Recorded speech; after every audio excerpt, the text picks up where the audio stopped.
ഇന്ന് SIT അന്വേഷണ ഉദ്യോഗസ്ഥരുടെ മുൻപാകെ പ്രതികളും ഹാജരായിരുന്നു.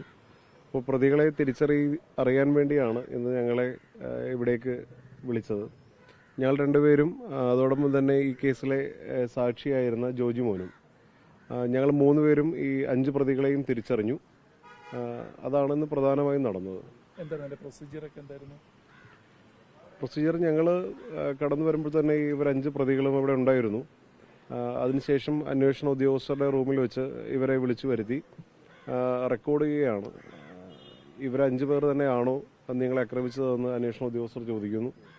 ഞങ്ങൾ 3 പേരും ഇവർ 5 പേരെയും തിരിച്ചറിയുകയും ഇവർ തന്നെയാണ് ഞങ്ങളെ ആക്രമിക്കുകയും ചെയ്തതെന്ന് മൊഴി രേഖപ്പെടുത്തിയിട്ടുണ്ട്. തീർച്ചയായും അത് പ്രതിഭാഗം പറയുന്നത് നിരന്തരമായി കള്ളമാണ്. അങ്ങനെ ഒരു സംഭവം ഉണ്ടായിട്ടില്ല. അപ്പോൾ ഇവർ നിരന്തരം കള്ളം പറഞ്ഞുകൊണ്ട് ഇത് മറ്റൊരു തലത്തിലേക്ക് എത്തിക്കാൻ ശ്രമിക്കുകയാണ്. പിന്നെ കോടതി പെരുമാറിയതും നമ്മളെല്ലാവരും കണ്ടതല്ലേ. അപ്പോൾ ഇത് പൂർണ്ണമായും അട്ടിമറിക്കാനുള്ളൊരു ശ്രമം പ്രതിഭാഗത്തിൻ്റെ ഭാഗത്തു നിന്നും കോടതിയുടെ ഭാഗത്തു നിന്നും ഉണ്ടായിട്ടുണ്ട്.